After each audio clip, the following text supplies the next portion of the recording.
Pero hay muchas cosas que desconocemos de esta fecha de la expropiación petrolera. Bobby Flores, buenas noches.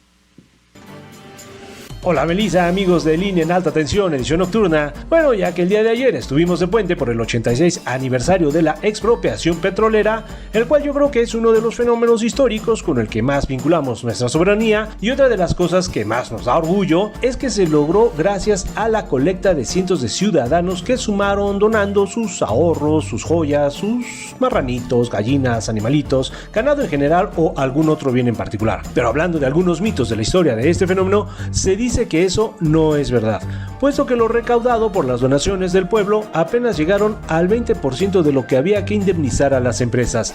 Esto era una indemnización por $450 millones a 17 empresas lideradas por Standard Oil Company por parte de Estados Unidos y Shell de Inglaterra, lo cual se volvió impagable, puesto que la noticia provocó que el dólar se devaluara de 3.60 a 4.16 pesos e iba creciendo, e inclusive se dice que hubo amenazas de intervención o bélicas por parte de Estados Unidos. Aunque los primeros candados y nacionalización de las empresas lo comenzó Carranza. Al final Cárdenas siguió el camino de don Venustiano y finalmente, a diferencia de Carranza, adquirió una deuda pública indemnizando a las empresas con un préstamo de los Estados Unidos, es decir, expropió el petróleo con un préstamo de Estados Unidos.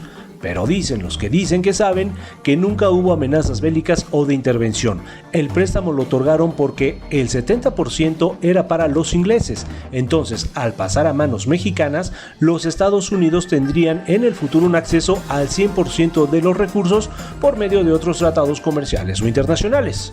Pero el mayor mito del por qué el Congreso de Estados Unidos decidió apoyar la expropiación petrolera es porque se dice que la ya entonces Alemania nazi de Adolfo Hitler, de quien era muy simpatizante Cárdenas y su nacionalsocialismo, comenzaban a buscar negociaciones para que México expropiara y abasteciera a la Alemania nazi. Pero como quiera que sea, esa es una historia de finales de los años 30, cuando King Kong era una moda. Yo creo, Melissa, que hoy tendríamos que dimensionar este fenómeno con el presente de lo que dicen es la empresa más endeudada del mundo, Pemex. ¿Tú qué opinas?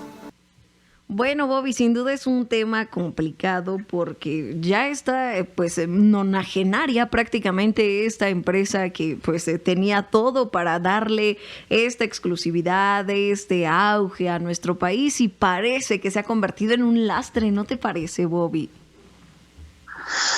Híjole, sí, ¿no? Donde quiera tú escuchas a los economistas, a los especialistas, yo creo que en términos generales estoy de acuerdo en todo lo que comentas y lo que dicen. Yo a veces me cuestiono. Ok, tenemos una idea de nacionalizar una empresa, ¿no? El petróleo, vamos, ¿no? Es como si te dijera, hoy vamos a ser novios y 85 años después no te estoy cumpliendo, poniéndome a la altura de lo que necesitabas, ¿no? Y poniendo en riesgo a toda una nación, ¿no? Digo, la empresa más grande de México, la empresa más endeudada, digo, no soy un economista, pero tenemos ese tipo de problemas, ¿no? Pero yo creo que más allá de eso es esta idea del cómo se crean estos constructos nacionales, ¿no? O sea, el cómo la historia, nos han vendido en la historia este orgullo nacional, y sí hay que estar orgullosos, por supuesto que sí, ¿no? Pero ¿por qué no analizar lo que ha pasado con este orgullo nacional? ¿Sí me explico? Sí. ¿Por qué no decir razones de las condiciones geopolíticas de la época que llevaron a esta nacionalización, ¿no? Los conflictos que había entre Estados Unidos y Alemania en la Segunda Guerra Mundial, ¿no? Que son los que intervinieron mucho. Yo creo que la gente no sé qué tanto puede imaginarse, o sea, sí, tuvimos la expropiación petrolera gracias a un préstamo de Estados Unidos, no a una recaudación de las personas, etcétera. Sí hubo una gran aportación, por supuesto, ¿no? Sí. Pero ¿por qué no comprender bien las razones de estos constructos sociales, ¿no? Sobre todo esto que mencionas al final, Bobby, de esta parte que tiene que ver con el nazismo, la Segunda Guerra Mundial, y que pareciera, porque la historia así nos lo cuenta, que México no tuvo nada que ver con esta guerra que se gestaba del otro lado del mundo, y todo parece indicar que tuvimos más que ver de lo que pensamos, Bobby. No, sí, definitivamente tuvimos más participación de la que creemos, ¿no? O de lo que nos han dicho, ¿no? Esta idea o esta historia que dicen de que tuvimos estos buques petroleros que fueron bombardeados por nazis, y dicen, no es cierto, fueron los norteamericanos para obligar a que México entrara a la Segunda Guerra Mundial. No, no es cierto, así fueron nazis y fueron nazis que estaban buscando evitar que México proveyera de petróleo a Estados Unidos, y porque pues una realidad también fue de que pues, participamos con el Escuadrón 201, pero fue más costos para Estados Unidos capacitarnos, porque México no teníamos una gran fuerza bélica, por así decirlo, pero sí grandes recursos por la cual estaban buscándolos, ¿no? En la Primera Guerra Mundial intentaron entrar por Veracruz. En la Segunda Guerra Mundial también había esa intención.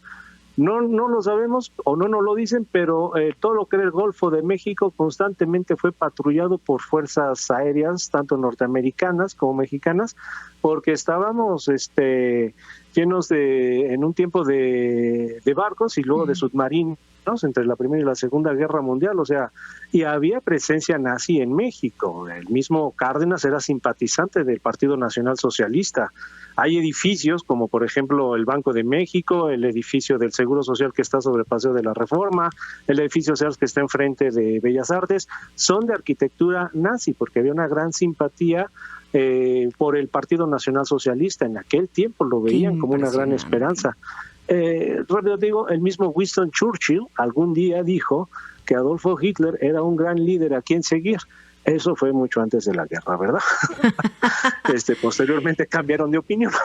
Y sin duda, pero, Bobby, ejemplo, ¿no te parece que será un tema que nos dé para muchas conversaciones? Porque eso que dices, hay mucha arquitectura que tiene esta influencia, muchas historias que también permean en este tema, y que sin duda, gracias, Bobby, por habernos compartido un poquito de los mitos y las leyendas respecto a la expropiación petrolera. Y mitos más que tenemos a lo largo de nuestra política y nuestra historia. Por supuesto que sí, estaremos platicando más de ella, Melissa, con muchísimo gusto. Bobby Flores, abrazo fuerte, bonita noche. Igualmente, y abrazo a todo el auditorio, que estén bien.